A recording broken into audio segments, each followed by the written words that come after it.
it's not an all or nothing thing. You don't need the person working on the newsletter to write all of it and then you just never look at it and press send. For us, it was, hey, help us with the groundwork of getting this set up.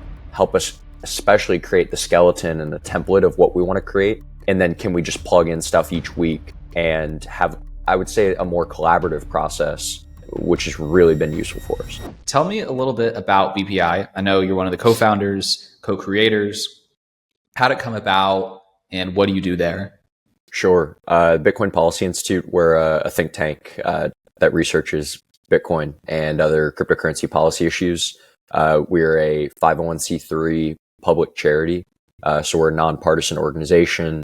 We work with policymakers across the political spectrum, primarily on national issues, federal issues in Washington, D.C. We're trying to bring a more data-focused, objective approach to looking at the Bitcoin space and recognizing, hey, at the point where this technology not only exists, right, but it's Bitcoin is worth over $1 trillion cumulatively in terms of market cap.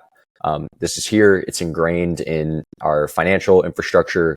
It is only continuing to grow. So at that point, how do we seek to maximize the benefits for the United States and minimize the risks? What came about? Why did you bring Orbit Marketing in to assist with kind of your content marketing and the newsletter creation for BPI? We have to keep up with a lot of stuff. We have to track a lot of stuff, whether that's legislatively, but then also in the sense of kind of global news.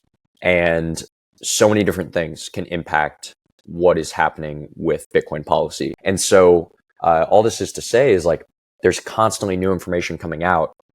And when you think about the stakeholders that I listed before, they're just trying to figure out, like, how do we get the most information as quickly as possible? How do we make sure that this information is good, that it's accurate, that it's valuable? And this is the type of thing where, okay, we're just having to send manual emails, right? Updating our stakeholders on what's going on and how it's influencing policy, just based on like us curating information and then getting it to the right people. And that's a huge part of our job. But what I realized, some of that can and should be more automated and more streamlined, and ultimately just put us in a position where we're getting the information to the people who need it when they need it, so that it's also not like a significant burden, on our organization. Very cool. Have you noticed, or anything to the extent you're able to share, any specific, maybe measurable, beneficial outcomes if there have been, people who you lost contact with, you don't have to name names, that out of nowhere kind of did pop their heads up because the newsletter kind of recreated a relationship, if there was a product or financial gain from being able to benefit things? I don't know exactly how measurable it's going to be. I will say our open rates have remained pretty consistent and pretty solid. So I've been very happy with that, right? There hasn't been like a ton of drop off or a bunch of people unsubscribing.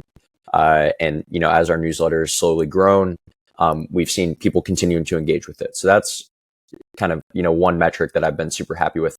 And then two, I would just say broadly, we have gotten multiple people where, maybe we haven't spoken to them for 3, 6, 9 months or whatever. Maybe they're a donor, maybe they're just someone we interacted with and they were a fan of our work and we were a fan of theirs, but it's just been a while since we talked, and they'll see one of our newsletters, and we've gotten a number of responses that say something to the effect of, great work, guys, keep it up. And so, even if you just have a small handful of those, again, our organization is so relationship based, and I think most business is relationships. And so if this is something that allows relationships to be cultivated over a longer period, it allows them not to stagnate. It allows them to be almost reignited, right? Just offering that tiny bit of a spark or ember, that could be reignited when you need it. Then I think the value is certainly there, especially in light of what I think has been just a very affordable rate for us as a nonprofit.